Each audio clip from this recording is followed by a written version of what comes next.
I'm Tobin Wilkerson. I'm Todd Phelps. I'm J. Howard Cook. We hunt ghosts, and this is our Indy.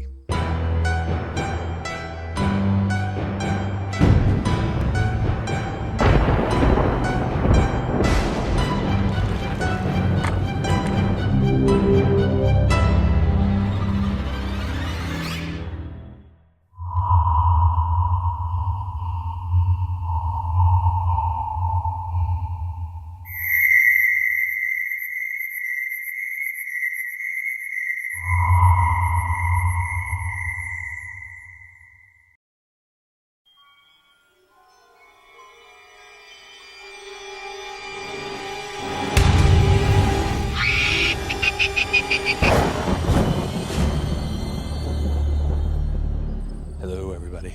Welcome to Doing Indy on this ominously scary day with blue skies. Okay, so it's not really scary right now, but we are hanging out with some really cool guys because this episode, and you guys know this, we take this very seriously. This is our big Haunted Indy episode, and I've got Todd, Jay, and Tobin. Now, Todd and Jay are from Indiana SPY, which stands for Indiana Scientific Paranormal Investigators. And then Tobin, you are from Quest, which stands for Basically, Quest. Quest. That's what I thought. Yeah, and you guys are paranormal investigators. Now, what exactly does that mean? It means that we go out and look for ghosts, basically. And we are at one place that I know a lot of people.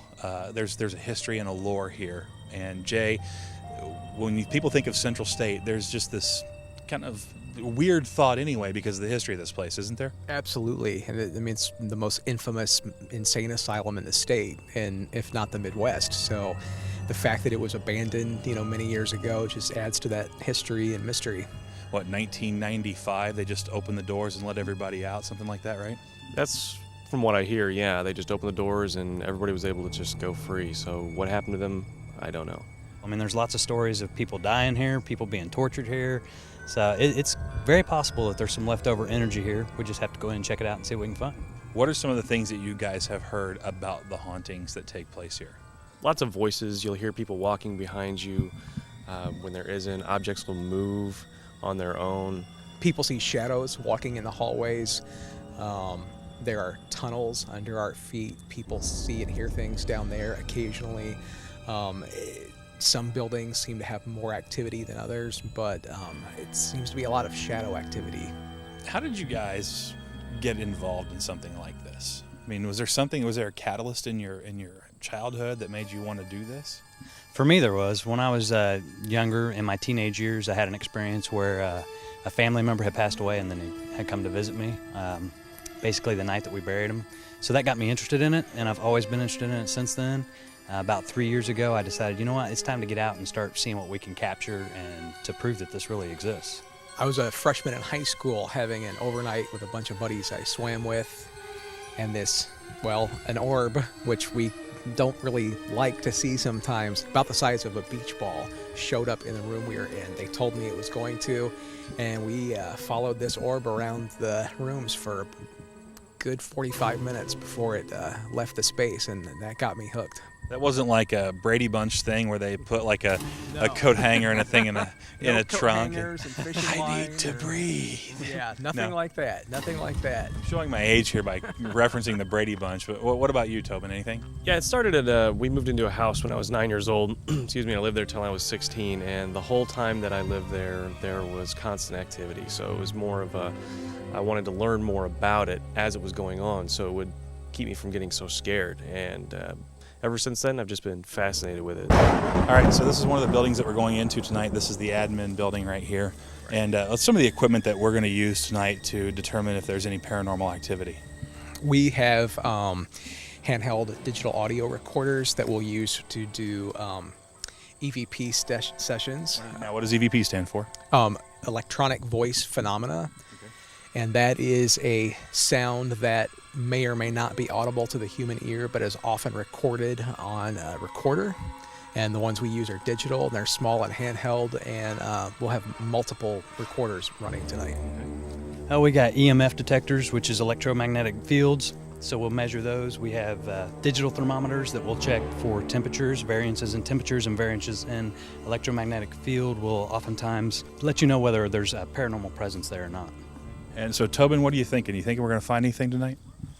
I think so. This place hardly lets anybody down. Not to mention we're canvassing the place with cameras, a 4-channel DVR system, as well as handheld mini DV cameras with night vision, and anything that we might see should show up on film. So hopefully that will. Well, you guys have my interest piqued. This place, as we said kind of in the opener here, there's a history, there's a lore. I mean, it is Central State Hospital. I mean, this is where the criminally insane came, to live, and obviously some died, and there has to be restless spirits in here. I still need to be proven to, because I'm one of those people that doesn't necessarily believe, but I'm really looking forward to seeing what the night has in store.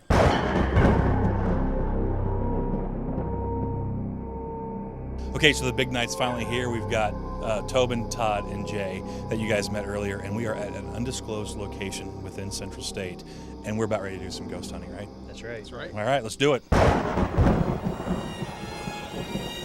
So in order to reach our destination, we had to travel through small, dark service tunnels that ran underneath the entire Central State campus. Like everything else at Central State, even the tunnels have a dark history of their own. Some of the stories say that some of the inmates used to be handcuffed down here to these pipes when they were really, really bad. Really? And they would just leave them down here for a long time.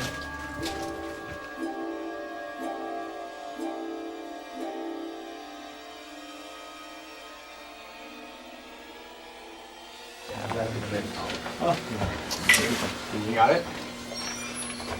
There you go. This is going to be a little complex. As our journey through the tunnels drew to an end, we felt the presence of spirits drawing us, beckoning us, wanting us to just come and say, hello.